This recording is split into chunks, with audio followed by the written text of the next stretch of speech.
Hi, Lisa. Hi, how are you, Carlos? Nice to meet you. Nice meeting you too. How Here are I you today? am. Oh, I love your background. Thank you. It's the logo. Good, Yeah. good.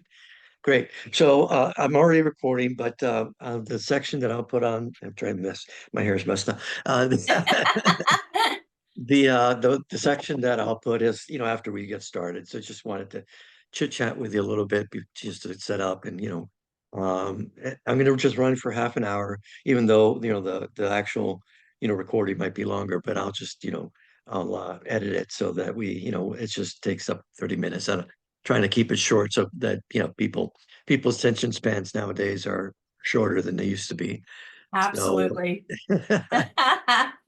So what I'll do is, I'll start by introducing myself, then I'll introduce you, and we'll launch into, you can tell me a little bit about yourself. I'll ask you, I'll say, this is Lisa Reich, right? I pronounced that right, right? Yes, yes. And you started your own wildlife organization. And I'll ask you to, kind of, give your background. You've been living in St. Pete Beach for like decades, right?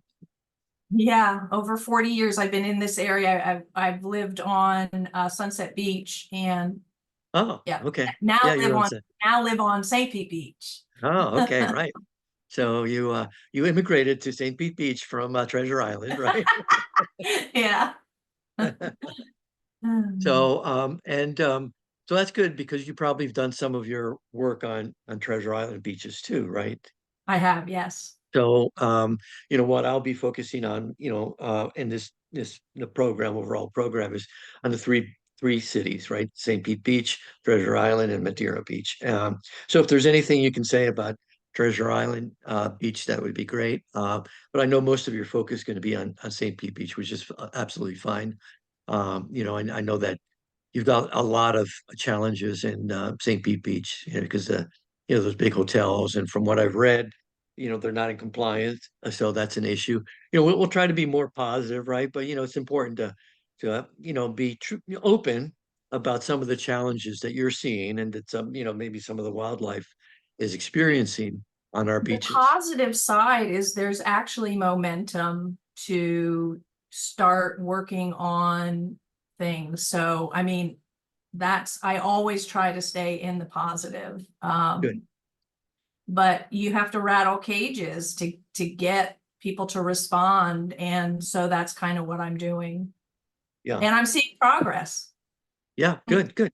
Well, let's just make sure that we talk about that, Okay.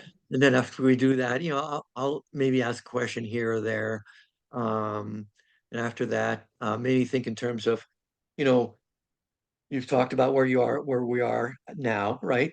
Maybe in the in the future, not only for the next, let's say, for the next year, but also down the road, next few years, where Mhm. what you'd like to see, what kinds of things people, if they want to help, what they can do, and then and the when I post it on YouTube, I'll have all your information about your website and so forth, your Okay. phone numbers, everything else. It'll be in there. I think that's it. Do you have any questions or anything else? No, that's kind of what I was thinking. Do an intro and then talk about what the biggest challenges are today and what they've been over the years, and then kind of talk about solutions Okay, great, great. and how people can get involved for sure. Yes, very important. Because there'll be people that are, it might be the first time they've ever heard about Yeah, this. And yeah. most people are obviously, interested in helping the wildlife on our beaches. I think um, just trying to think, do most people realize we have wildlife on beaches? I think most people know about turtles, right? Well, But from my experience, just being on the beach and being a bird steward and also patrolling the beaches, there is a lot of lack of knowledge, even from the locals. So, yeah, so it's an education process full circle from the municipalities to the tourism to locals. right, right. Right. Okay, Yeah, so this is called, Heroes of the Gulf Beaches. So, make sure that you emphasize the good stuff that you've done, and as one of absolutely. the heroes of our Gulf beaches. So, all right. So if that I got all your questions, we'll go in and launch into my beginning, if that's okay with you. I'm ready. All right, great. Hi, everyone. This is Carlos Miro. I want to welcome you to our first ever Heroes of the Gulf Beaches. I used to do this a few years ago during the pandemic, but we stopped after the pandemic started to lessen in severity. And but now I'm restarting it because I feel that our Gulf beaches, especially St. Pete Beach, Treasure Island, and Madeira Beach, there's a lot of people who are real heroes in many different areas. So I am restarting the program, and my first interview is with Lisa Reich, who is one of the greatest heroes on the Gulf beaches. She's created wildlife organization. So, Lisa, I'm going to turn it over to you. Give yourself a little intro and tell us more about what you do. Carlos, first of all, thank you for what you're doing. I think it's awesome. I think it's desperately needed. The effort is to create awareness and turn awareness into action. And I have been in the area for over 40 years. I am homeowner, business owner, local artist, and a wildlife conservationist. And I've done turtle patrol and been on marine turtle permits over the years, really for the past 13 years, and have also been a bird steward and serve on the St. Pete Audubon board of directors as their conservation chair. And so it is always a challenge and continues to be a challenge to educate as many people as we can about our wildlife and some of their biggest threats and how to protect them. What I did in 2021 was actually late 2022 was I formed a nonprofit called Coastal Wildlife Advocacy Group. There's a lot of passionate people out there, and I kind of wanted to join forces and create an organization that can make an impact in our local governments, municipalities, and continue the education process. So that's kind of where we are today. Right. And Lisa, you said you've lived here in the area for a long time, right? You had lived in Treasure Island, and now you live in St. Pete Beach, right? Correct, yes. Good. And so you're familiar with all the beaches. You've been walking the beaches for a long time.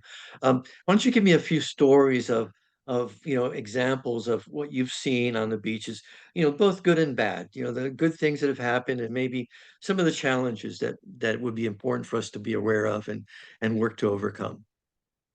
Well, in regards to sea turtles, which is primarily what I've done over the years, is I saw the biggest threat to our sea turtle population is beachfront lighting.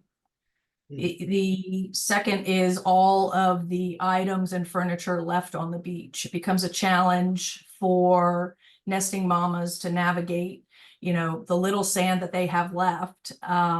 And the lighting can not only disorient nesting mothers, but it can also disorient hatchlings. And unfortunately, what I've seen over the years is thousands of hatchlings going the wrong way. And they just keep crawling in an effort to find the water, and they will go until, they'll cross Golf Boulevard to their demise.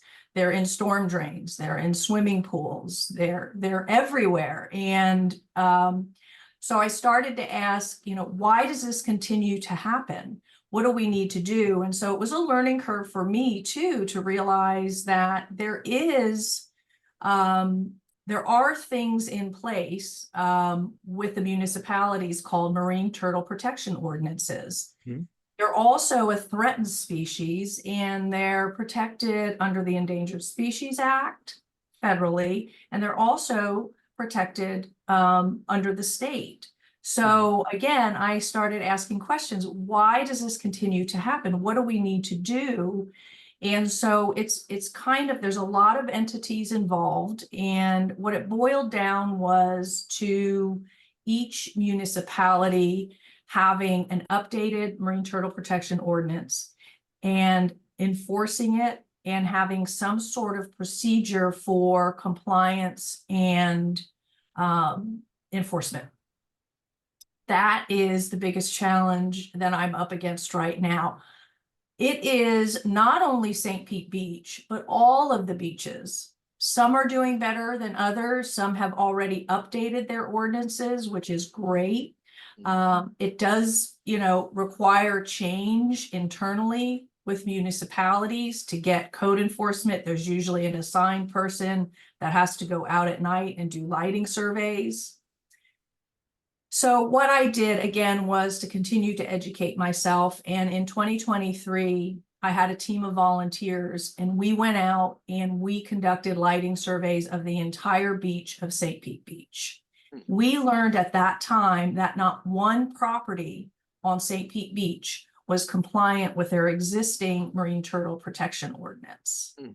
I brought that to the attention of the city in a city commission meeting.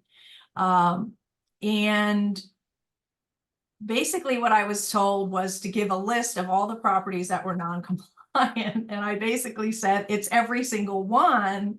And the other thing that I found out was there was absolutely no record of any lighting survey that the city had conducted in 2023. So it became very clear that nothing was being done. And therefore, we have a large resort district, which if you go out at night, it's lit up like a Christmas tree. And I can tell you with 100% certainty that if a nest is laid there, it's going to disorient. And that's unacceptable. Right. So Linda, let me jump in real quick. Now, the issue with lighting is that the turtles are kind of hardwired to follow a bright light source, like the moon, for example, which would lead them, or typically into the water. Is that right? Is that what the issue is with lights? yes, and so they will see a bright white light and they disorient and go towards that light instead of towards the water. Got it. And then there are certain spectrums, color spectrums, right, that are safe. And Yeah, those are so FWC has a program that is considered wildlife friendly certified lighting. And there's 3 factors. The first one is keep it light or keep it long. So that's the wavelength that you're talking about, which gives an amber color. And it's measured in nanometers. So 560 nanometers or longer is what is considered less disorienting to sea turtles. Now that's a little complicated. What I know. what would that be in real terms? I mean, is it like a yellowish light? And do these, if someone wants to maybe change out their lights, they can go look for turtle safe lighting. Is there anything like that they can find? Yes. How would, yeah. Why don't you tell me a Yes, little bit there about that? are suppliers Uh-huh. locally. I've got Uh-huh. a supplier that I work with in Bradenton, and he manufactures lighting fixtures and bulbs. Okay. Also, locally, we have the Ace Hardware in Pasadena, South Pasadena Shopping Center. Uh-huh. They carry turtle-friendly bulbs as Okay. well. So there are resources locally, and you have to be really, really careful if you're shopping on Amazon because a lot of them are not turtle friendly. Okay. Even though they say so. Correct. Okay. Okay. Yeah. That's good to know. And so you said when you did the survey, no one was in compliance at St. Pete Beach. Right. Has there been any improvement since then? Well, so compliance is, again, there's 3 things that have to happen. It has to be low to the ground. So anything that can be seen from the beach, even if it is amber, is non-compliant. It has to be the 3 factors: keep it low, keep it shielded so that it's pointed down, and keep it the long wavelength, which is the orange, amber, red color. Got it. And not every yellow bulb is compliant because there are bug bulbs, and those are typically a bulb that's coated in a color, but it doesn't change the wavelength of the actual Oh, bulb. okay. Okay. Yeah, I didn't know that. So there's a lot of education that goes into it. Mhm. Your question was, have I seen better compliance? And the answer is yes. We worked with one property last year, and they were extremely appreciative of the information, and they worked with us last year, and I'm also working with them this year to continue to address issues. Can Um, you tell me what the name of that, so we can give them kudos, right? yeah, They're yeah, PostCard Inn. postcard in. Okay, great. Glad to hear Yeah. that. I Very work with famous. Jeremy, and Yeah. he's also, there are some issues. He's working with Duke Energy, and he's been very easy to work with and is addressing all of the issues. Oh, that's good to Um, know. I did meet with Tradewinds. Tradewinds still has major issues. They have made some changes, but what ends up happening is if you make some, the lights that aren't compliant just negate anything that they have done from a compliance standpoint. Mm-hmm. And so we reach out to properties to ask them if they would like information or have us do a presentation, or we do a lighting survey. A lot of properties think they're compliant. Mm-hmm. So we try to tell them that they're not in a polite way, to say, yes, you do have some compliant lighting, but there are some major lighting issues that need to be addressed. And ideally what we need to see is the city code enforcement doing this type of thing.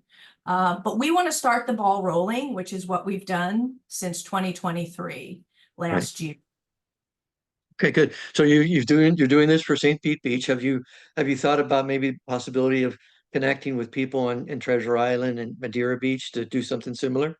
So I've already done that. Good, I good. worked and met with Carrie that does Adopt a Our back. Beach. Yep, Yeah, yep. yeah, she's wonderful. So she's got the same motivation that I do. And she has a beach ambassador program, and I'm actually going to start a beach ambassador program here on St. Pete Beach. Great, great. And basically what it entails is to be eyes on the beach, and any violations or any issues that will adversely affect our beach or its wildlife, we deal directly with the city. So we need a partnership. She's established that with Treasure Island, and it seems to be working very well. She is in the process of introducing the Beach Ambassador program, which I think I'm kind of piggybacking off of her program. In fact, we have a meeting this afternoon with the beach manager here on St. Pete Beach, and we already have a handful of volunteers. So we're gonna, I'm thrilled. I'm thrilled that they're going to do that.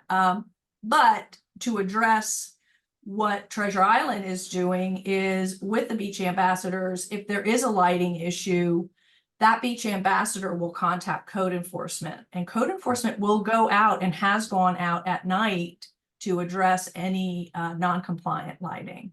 So that's a huge step in the right direction. That's good. Um, Are you in contact with anyone at Madeira Beach, or is that like your next step? That's the next step. Yep, I Okay. have not contacted anybody, but I do know that they have the task force for beach cleanup, Hmm. but I have not. Okay. Okay. Yeah. Now, that's lighting, right? And I've learned something, because I thought it was just a color. Turns out it's not the color, just a color. It's also the frequency, which is important. So that's good information to know. If you just go to Amazon, you have to be careful, because just a colored light's not that may not necessarily be what you're looking for. So the other thing you mentioned too, Lisa, is that the things that people leave on the beach, the chairs, whatever else, the holes that they dig, castles that they might, beautiful works of sand sculpture. But what should they do after they're ready to go home? Um, The what do you biggest, suggest? the biggest motto we have is clean, flat, and dark. So if you think about a hatchling, they're not very big. And anything, even a footprint in the sand is, something that they have to crawl in and Hmm, out of. hmm, So if there's a sandcastle, it becomes something that they can't maneuver. If it's huge, if right, it's a right. hole, they actually can go in it and not be able to get out. And if it's big enough, a female can also get stuck. And we've seen Hmm, females where they actually turn upside down because they're struggling to get out of a hole. wow. So that's So that's a and the the structures too, right? I know that we have rules in place that people aren't supposed to leave their stuff overnight, right? But some of the hotels leave their stuff on the beach, right? Is that a problem?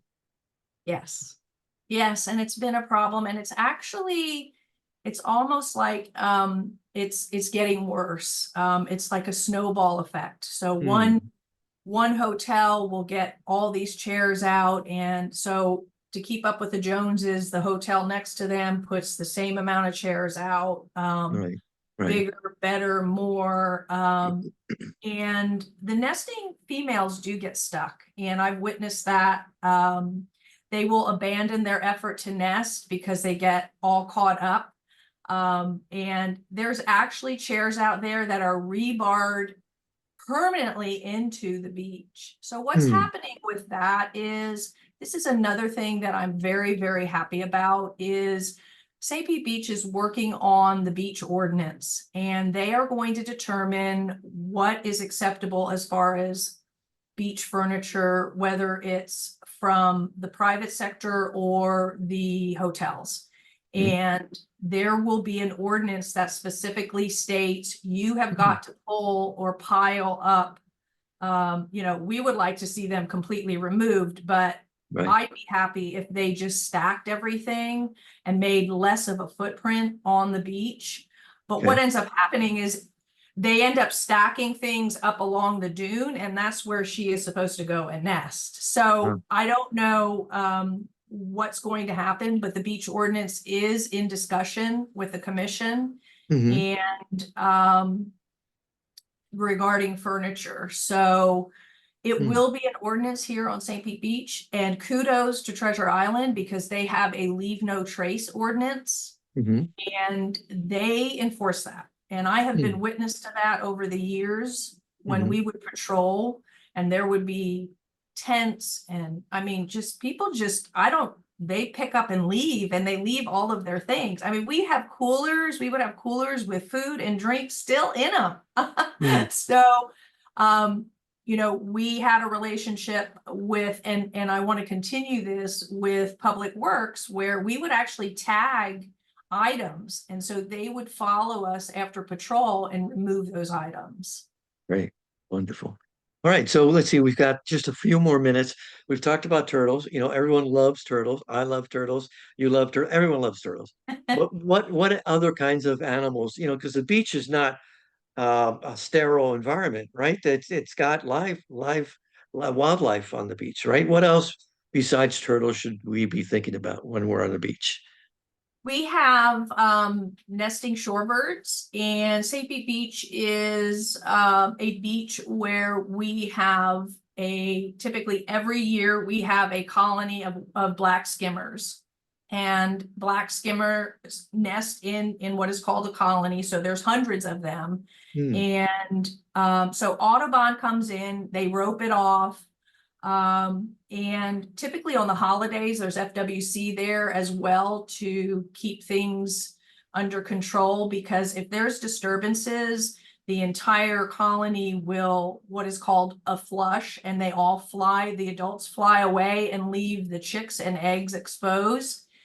Crows come in, Oh, seagulls come in. Yeah, it's pretty horrific to watch. So um that is a huge thing. We have bird stewards out there every day, and then we do double, triple force, like on 4th of July. One of the things that is most problematic to the colony is dogs. Mhm. So if there is a dog anywhere in the vicinity, that colony sees it as a predator and they flush. So Mm. they leave and everything, all their chicks and eggs are exposed. Drones can do the same thing. Fireworks, horrific for the colony. Mm. Uh, so there are measures that we take, and like I said, FWC is out there during holidays and they make sure people are being respectful. But it's, it's their beach. Right, We're just right, there visiting. right. So when they flush, do they come back, or do they abandon the nests? No, they will come back. They'll Okay, return. good, good, good. But Yeah, it's just major chaos typically, right. but Especially if so there's predators like crows or seagulls. I know that they're yeah. very aggressive. Those both of those birds are very aggressive about. I've actually seen a crow break into a wooden net, a wooden box nest to Yes. get at the babies. And so I know they're very aggressive. And then speaking of fireworks, just want to mention that Treasure Island is in July 4th. No personal fireworks on the Treasure Island beach. We will have the official city fireworks, but no, people can't bring their fireworks anymore and shoot them off on the beach. I know, I saw that and I am kudos again to them. I think it's wonderful. I saw that in reference to the mayor saying, nope, we're not doing any more personal fireworks. And I'm hopeful for the same thing here in St. Pete Beach. Yeah, I hope so too. And people should be reminded that they always bring your trash out. Put it in the designated containers, or if they're already filled, take them with you because I've actually gone on the beach on July 5th and was shocked, Oh, completely shocked at the level of garbage and refuse that people left. People, volunteers, generally speaking, are the people who will be going after you to clean up that trash left behind. So, please do pick up your trash and take it with you, or yes. deposit it in the containers. So, Lisa, I see that you have a manatee on the picture behind you, and believe it or not, I was in the water. It was maybe a year or two ago. I don't remember now. I was in the water in Treasure Island Beach, and what do you call them? A herd of manatees Yeah. came swimming Yeah. by. I was shocked. My wife was afraid at the moment because there's this large, dark I shadow know. swimming, and turned It out freaks you out a little. turns out it was manatees. So they actually do swim on our beaches sometimes, right? Yes, so when it warms up, the manatees come out of the springs and they cruise along the Gulf. And it could be just a solo one or it could be a herd. Usually there's herds during mating season and they are protected. So with any wildlife, we just ask that you definitely don't touch because there's fines involved with that. You give the wildlife its space and enjoy and feel honored to be able to observe that. Yeah, I have to admit, I did try to touch it, but it was going so fast. Carlos! I know, but I didn't because he was just going too fast. They're such a large animal, but they actually go very fast. So, No touching. yeah, no But touching. I if won't they do it come again. up to you, so I mean, I've had experiences too, right? On Sunset Beach where there's a couple of jetties and they'll literally come up to you. And you just have to let them come up. And this one, I don't know if it was male or female, just rolled and then went on its way. That's So it's wonderful. It's amazing to see it's that. a it's an amazing gift to be able to see that Yes, up close in an environment where you wouldn't expect them. yes, So, and we really, Lisa, we're gifted to not only live near the beach or on the beaches, but to have this wildlife. yes. They really add another dimension to the beauty of our beaches. So, we'll go ahead and wrap up. Why don't you tell me, what your plans are. You mentioned that you're working with Treasure Island, Carrie Albach on Treasure Island, and eventually you'll be doing a Madeira Beach as well.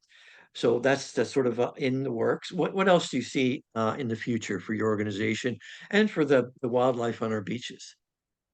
Well, I think that, we're grassroots and we're starting on a very local level, and I'm learning a lot. I have gotten way more involved politically than I've wanted to, or governmentally, but I think it's necessary because that was the missing piece. So I want to take this and go along and help all of our coastal municipalities. And I have a relationship with Bradenton Shores. I'm already done some work with them. So, we want to change the mindset. We have an unprecedented amount of people coming into our county. And now is the time. Our beaches are fuller than they have ever been. And I think, if we can change our mindset to be able to coexist and respect the beauty that we have and the wildlife that we have, that's my goal. And that's going to take a lot. It's going to take educating a lot of people, but there's a lot of people, like you said, that, they love the wildlife and they want to know how to help. So we need volunteers. And if anybody has a connection with any of the other municipalities, the coastal communities, feel free to contact me and we can get the ball rolling. Great. Thank you, Lisa. All that contact information will be in the YouTube channel. I'll make sure that if you want to contact Lisa for more information or to volunteer or even to donation, I'm sure you wouldn't turn down a donation and time, money, energy, smiles, Yes. prayers, whatever. I'll give you an opportunity to reach out to Lisa. She would be happy to work with you. And it sounds like we'll be working with Treasure Island and Madeira Beach in the very near future, and hopefully that these string of three municipalities are going to be really on the cutting edge of protecting our wildlife. And it's going to be a big challenge for you, Lisa. I know that Yeah. because some of these properties are very large. The owners aren't aren't local. So it's important to education, not only amongst the public, but also amongst the businesses in our communities to know the importance of what to do. And we, as you said, so many people are coming to the beaches. A lot of them don't realize it. They think that it's just sand and water. Well, there's a lot Yeah. more going on behind the scenes than just sand. Sterile sand is actually, as you pointed out, the turtles, nesting turtles. I've never seen a live turtle, you know, uh, on its way to create a nest or little turtles, emerging from. I've never seen it, so that's something that I'd like to see at some point in my near future. It's Yeah, amazing. It's I'll amazing to bet. see. I'll bet. Yeah. I know Carrie loves the turtles too. She's actually gone to South America to see what they do with turtles down in one of the Yeah. countries. I traveled So, to Costa Rica last year with did Sea you? Turtle Conservancy. Yeah, we were with the main biologist, and we actually went to Tortuguero, which is one of their beaches where the greens come up. I mean, hundreds at a time. Wow, It was amazing. really? That's amazing. Great. Well, thank you so much, Lisa. Good luck. I hope that this episode will do a little bit towards helping you and the great mission that you have. You've been at this now for many years, and it looks like you're expanding. You're moving forward, and meeting the challenges. There's big challenges that you're dealing with, and but I think that with your continued efforts and those of the volunteers, we're going to be moving forward, hopefully. Well, Carlos, I really appreciate you and everything that you're doing as well, because it takes a village. And as much as we can get word out and use all of our media channels, it's gonna help. And I appreciate you. All right, great. Thank you. I'll see you for now, Okay, Lisa. Take care. take care. Bye-bye. Bye bye.